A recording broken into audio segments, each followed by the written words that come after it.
हाम्रो ब्लग चाहिँ यस्तै छ होइन। अब सानो छोराको ठुलो छोराको पुरै यस्तै छ होइन।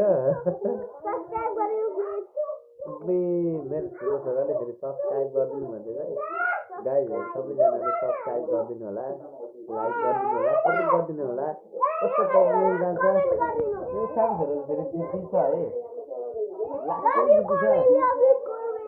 मेरो ठुला छोरा चाहिँ फेरि ज्ञानी छ होइन। मेरो ठुलो छोरा चाहिँ फेरि गायक बनिँदैछ अरे, गायक भने सिङ्गर राम्रो हो, खतरा सिङ्गरहरू चाहिँ।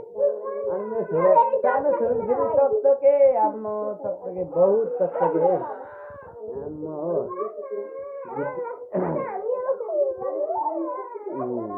ठुलो छोरा गीत गाउने मात्रै अरे, सानो छोरा चाहिँ पुरा अन्त ल्याङ मात्रै गरिदिने होइन। यस्तो छ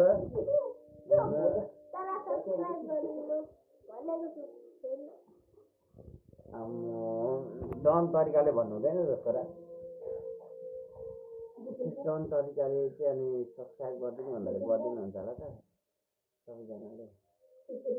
सब्सक्राइब लाइक कमेन्ट हेरिदिनु होला, कस्तो छ के बुझिदिनु होला। साइलेन्ट भयो